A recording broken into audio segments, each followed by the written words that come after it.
নমস্কার। আজকে আমি আপনাদের সামনে স্বরচিত একটি কবিতা পরিবেশন করছি। কবিতার নাম আমার বাড়ি। যেদিন আমি প্রথম গৃহপ্রবেশ করেছিলাম, সেই দিনটা মনে নেই। আর মনেই বা থাকবে কি করে? তখন যে আমার জ্ঞান বুদ্ধি কিছুই ছিল না। আমাদের সেই মাটির উঠান, যেটার উপর দিয়ে সবাই একবার করে স্লিপ খেয়ে গেছে। সেই উঠান অবশ্য অনেক দিন আগেই পাকা হয়ে গেছে। আর ছাদের উপর দিয়ে যে কৃষ্ণচূড়াটা দেখা যেত, সেটাও কাটা হয়ে গেছে অনেক দিন আগে। কৃষ্ণচূড়ার লাল রং মনের মধ্যে রং বেরঙের স্বপ্ন জাগাত, যদিও তা এখন বিলীন হয়ে গেছে। আর ছাদে শীতের পড়ন্ত রোদে পড়াশোনার একটা দারুণ স্বাদ পেতাম।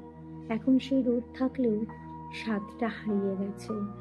বাড়ির মানুষের রূপগুলি বদলে গেছে। আর বদলাবেই বা না কেন?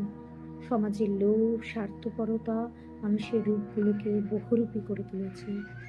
আমি বাড়ি ছেড়ে চলে এসেছি কয়েক বছর হয়ে গেল। ফেলে এসেছি এক রাশ মিষ্টি মধুর স্মৃতি, এক রাশ সুখ দুঃখের দিন, যেগুলি একান্তই আমার, যাতে কারোর কোনো অধিকার নেই।